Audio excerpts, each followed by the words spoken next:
அன்னை தெரேசா. அன்னை தெரேசாவோட அன்பு இந்த உலகத்துக்கு தெரியாதவங்க யாருமே கிடையாது. அந்த அன்பை அனுபவித்தவங்க அநேகம் பேர் உண்டு.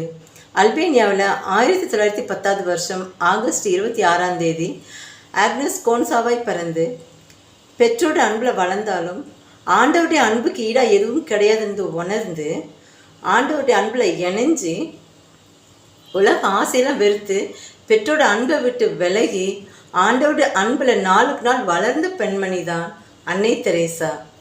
அந்த அன்பை கல்கட்டா மக்களுக்கு, தேவையோடும் பசியோடும் வியாதியோடும் இருக்கிற அந்த சேரியில் உள்ள மக்களுக்கு, மற்ற மனிதர்கள் காலடி எடுத்து வைக்கிற தயங்குற மக்கள் மத்தியில் தாய் அன்போடு அந்த சேரியில் காலடி எடுத்து வச்சு அந்த மக்களுடைய தேவைகளை பூர்த்தி செய்ய மற்ற மனிதர்கள் மத்தியில் கையேந்தி நின்ற பெண்மணி தான் அன்னை தெரேசா.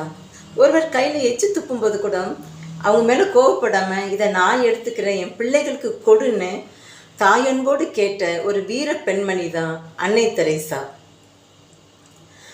நாகரிகம் இல்லாத படிப்பறிவில்லாத அந்த மக்களுக்கு நல்ல சிறந்த கல்வி ஞானத்தை கொடுத்து நாகரிகமான வாழ்க்கைக்கு அவங்க வளர்த்து எடுத்து அழுகிய புண்களோடு அவதிப்படுகிற ஜனங்களை கண்டு முகத்தை மறைச்சி ஒதுங்கி போகாமல் ஆண்டவருடைய அன்பை அருமருந்தாக கலந்து அந்த குஷ்டத்தையெல்லாம் குணமாக்கின ஒரு தாய் தான் அன்னை தெரேசா. அவங்கள ஒரு சிறந்த மருத்துவர் என்று கூட நம்ம சொல்லலாம்.